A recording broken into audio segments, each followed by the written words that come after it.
we are looking at how to pronounce these words as well as how to say more confusing vocabulary, including cooking terms, including French words as well, or words of French origin that are mispronounced in English, so make sure to stay tuned to the channel to learn more.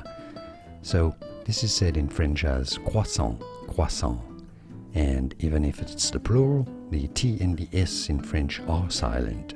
So in English you have to say it as croissant, croissant, croissant, and in principle, even if it's plural because it's French, well, you have to say croissant, not croissants, croissants, but that's often said in English really, and it might be accepted that it's said that way.